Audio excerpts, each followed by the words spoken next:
मला अतिशय आनंद आहे की नागपूरची महाराष्ट्राची दिव्या देशमुख हिने बुद्धिबळाच्या जागतिक अजिंक्यपद स्पर्धेत ही स्पर्धा जिंकलेली आहे आणि ग्रँड मास्टरचा खिताब देखील या ठिकाणी प्राप्त केलेला आहे। खरं म्हणजे किशोरवयीन अशी पहिली खेळाडू आहे की जिने या स्तराच्या चॅम्पियनशिपमध्ये या ठिकाणी भाग घेऊन ती जिंकली आहे। तसं तिने दुसऱ्यांदा याच्यामध्ये भाग घेतला। यापूर्वी देखील तिने भारताकरता अनेक मेडल्स जिंकलेले आहेत। वेगवेगळ्या स्पर्धांमध्ये अतिशय उत्तम अशा प्रकारची कामगिरी ही तिने केलेली आहे। जवळपास 35 मेडल्स ही तिने जिंकलेले आहेत, त्यापैकी 23 गोल्ड मेडल आहेत। त्यामुळे एक अतिशय होतकरू खेळाडू म्हणून आपण तिच्याकडे पाहू शकतो। अर्थात तिने कोनेरू हम्पी यांना हरवलेलं आहे, त्यांचंही मी अभिनंदन करतो। त्याही अतिशय चांगल्या खेळाडू आहेत। पण नागपूरकरांकरता आणि महाराष्ट्रातील तमाम जनतेकरता एक आपली सुपुत्री ही या ठिकाणी अशा प्रकारे इतक्या कमी वयामध्ये ग्रँड मास्टर हा खिताबही मिळवते आणि जागतिक अजिंक्यपद मिळवते, ही खूप अभिमानाची गोष्ट आहे। महाराष्ट्र सरकारच्या वतीनं निश्चितपणे आम्ही त्यांचा सन्मान करू।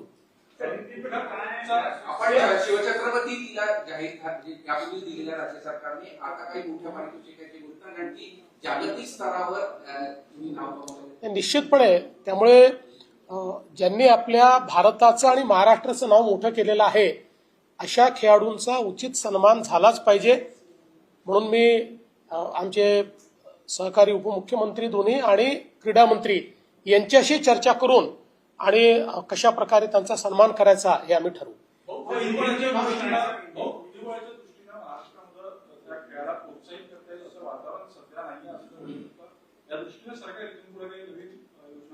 निश्चितपणे या संदर्भात जर काही नवीन योजना आखण्याची आवश्यकता असेल तर त्या आम्ही निश्चितपणे आखू।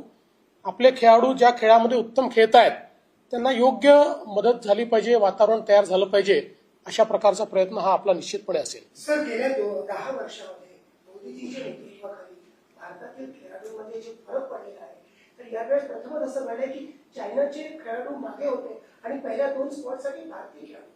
आपण काय नाही, ही खरोखर आनंदाची गोष्ट आहे की पहिल्या दोन्ही स्पॉटवर म्हणजे या स्पर्धेच्या फायनलमध्ये खेळणारे दोन्ही खेळाडू या आपल्या भारताच्या खेळाडू होत्या, दिव्या देशमुख आणि कोनेरू हम्पी।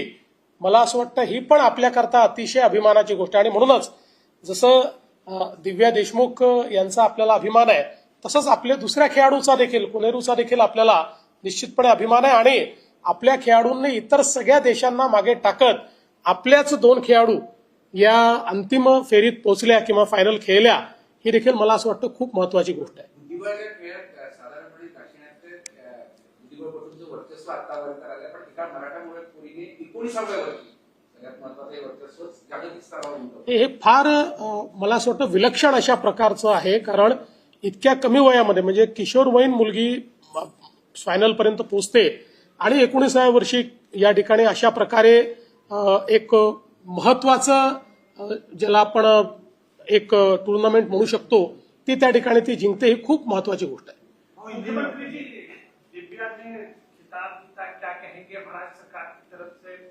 देखिए, ये हमारे लिए बहुत ही खुशी की बात है कि हमारे महाराष्ट्र की, अपने नागपुर की दिव्या देशमुख, इन्होंने ये खिताब जीता है और अंतर्राष्ट्रीय जो चेस टूर्नामेंट है उसमें उन्होंने अपने ही देश की, भारत की ही हम्पी कोनेरू इनको हराकर इस टूर्नामेंट को जीता है। मैं कोनेरू हम्पी का भी उनको भी बधाई देना चाहता हूं। और ये विशेष है कि बहुत कम उम्र में इसको जीतने का काम उन्होंने किया है और इस उम्र में आते आते करीब 35 मेडल्स इससे पहले उन्होंने जीते हैं। तो एक प्रकार से बहुत ही अच्छी खिलाड़ी के रूप में हम लोग दिव्या देशमुख इनको देखते हैं। वो महिलाओं में चौथी ग्रैंड मास्टर है और हम लोगों को निश्चित रूप से उनसे और भी बहुत सारी अपेक्षाएं हैं। इसलिए हम लोग महाराष्ट्र सरकार की ओर से उनका निश्चित रूप से सम्मान करेंगे। सर, पहली बार ऐसा देखा गया कि गोल्ड और सिल्वर भारत को मिला है।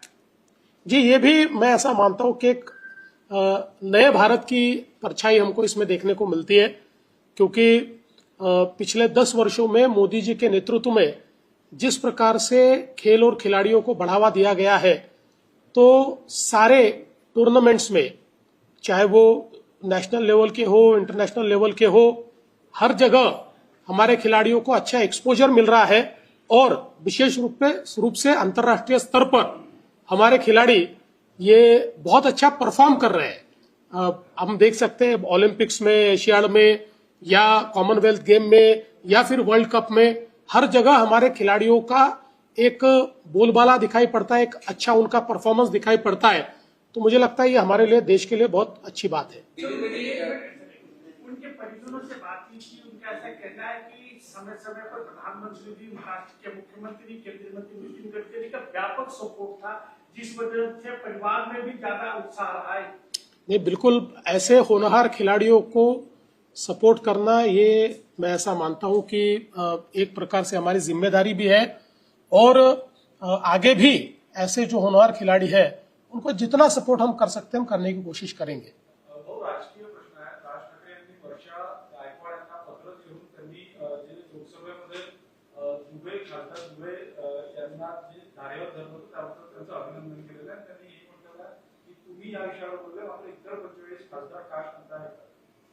मला याच्याबद्दल काही माहिती नाही, त्यांनी काय पत्र लिहिलं हे मला माहित नाही, मला काही पत्र लिहिलं नाही त्यांनी, त्यामुळे मी ते काही वाचलं नाही। ऑपरेशन महादेव अंतर्गत 2 पालगावच्या हल्ल्यात सहभागी असलेल्या 2 आतंकवाद्यांना खात्मा करण्यात असं आहे की आतापर्यंत जी माहिती आहे त्यात ऑपरेशन महादेवमध्ये 3 आतंकवाद्यांना या ठिकाणी मारण्यात आलेलं आहे आणि मला असं वाटतं की जे जे भारताच्या विरुद्ध अशा प्रकारचा हल्ला करतील त्यांना या ठिकाणी भारत कुठे पोचवेल हे यातनं स्पष्ट झालेलं आहे। यापेक्षा जास्त माहिती माझ्याकडे देखील नाही, त्यामुळे ज्यावेळेस या संदर्भात काही अधिकृत घोषणा होईल त्यांच्या संदर्भात त्यावेळेस मी त्याच्यावर बोलेन। सर, इस तरीके से ऑपरेशन महादेव चलाया जा रहा है, घुसपैठ होकर जा रही है, 3 आतंकवादियों को ढेर किया गया, बड़ी मात्रा में गोला बारूद भी बरामद किए गए। देखिए, लगातार हमारी सेनाएं और हमारे सिक्योरिटी फोर्सेस ये आतंकवादियों के खिलाफ ऑपरेशन चला रहे हैं और ये भी मैं ऐसा मानता हूं कि भारतवासियों के लिए एक महत्वपूर्ण घटना है कि ऑपरेशन महादेव के तहत 3 आतंकवादियों को मार गिराया गया है।